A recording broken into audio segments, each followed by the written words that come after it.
Well, the first start of the redemption race was carnage. Let's see if these guys get away better. McConnell there staring at the lights.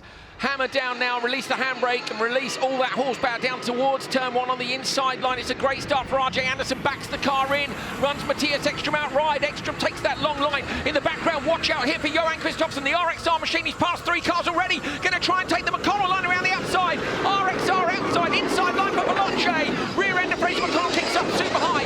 It is RXR who lead from the outside of the grid. That is a Kristoffersson special, copying the move of Fraser McConnell earlier on today.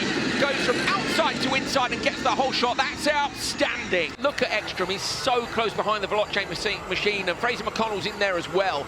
The gaps at the minute, there's a 2.9 gap between P4 and P5, the X44 Vita Carbon and the GMC Hummer EV Chip Ganassi Racing. But at the front, the gap is 1.4 across the top 3, only 0.7 between first and second place of Rosberg X Racing and Veloce. Hummer EV off to the side of the track, so if that was a mistake or a broken car, but Anderson, R.J. Anderson is parked at the side of the road. They were in P5 anyway. On board the Hummer this is, so that's, yeah, you can see the visibility. So he rolls. So Anderson is unsighted by the dirt. He pulled out of the roost to try and see where he was going. Meanwhile, out front, where has Ekstrom gone? The science machines drop back. So the site 2.7 seconds. I don't know what's happened to Matthias. Kevin Hansen is still right there. Look at them dipping the left wheels in the water, trying to find the smooth sand and the extra traction. They're going to come in really close. We've got a yellow flag situation somewhere out on track. So we'll have a slow zone, it's saying at waypoint 17. That's just popped up on our time screen. There is Ekstrom. He's only 3 seconds back, but he was right on the back of these two. So maybe a mistake for him somewhere while we were looking at R.J. Anderson parked up. Okay, into the switch zone then. So coming in, what are the gaps as they come in? It's 3.1 seconds between Rosberg X Racing and Veloce. Here's the flags, which are giving you an idea of how scattered out bottom right of your screen where the different cars are. How far back is Laya Sands? She's 14 seconds back. So something happened to them on the way into the switch because the gap was big on the way in. Taylor is closing the gap down. It was 3 seconds, it's 1.5 now. They've all got their Renault hyperdrive. They won't use it until they're a little way down the straight, if they use it at all.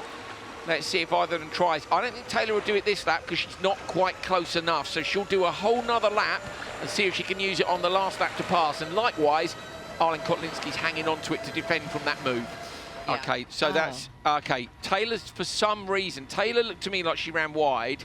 Where's the RXR going? Why did she miss the waypoint? Because it's the step-down jump, unless they've had permission to do that. Okay, this it's going to go at the stewards 100%.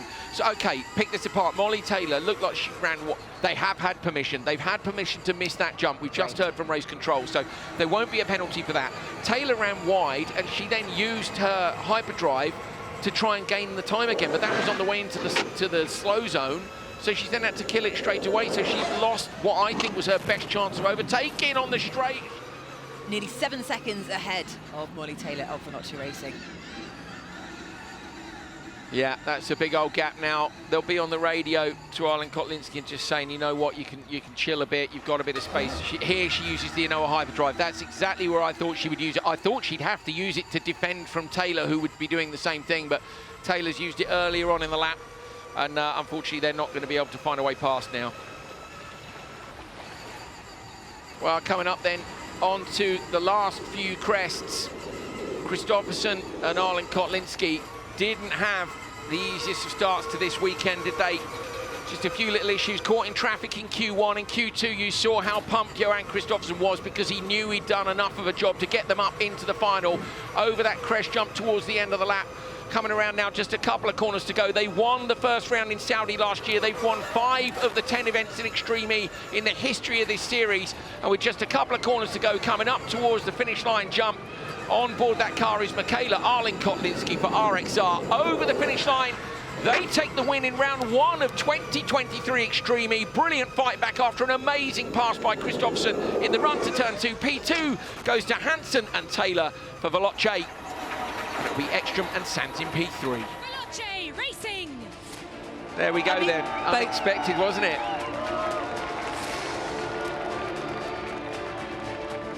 But what a moment for these guys. I think when you're unexpectedly suddenly promoted to P1, I guess it makes it even sweeter. So it was a DNF for Team Chip Ganassi, unfortunately. McConnell and Gutierrez finished 4th, with Christopherson and Arlen Koslinski in 3rd. 2nd place achieved by the Atienza Science team with Matthias Ekstrom and Lyle Sainz, and P1. The Veloci guys, Kevin Hansen and Molly Taylor, looking very pleased indeed.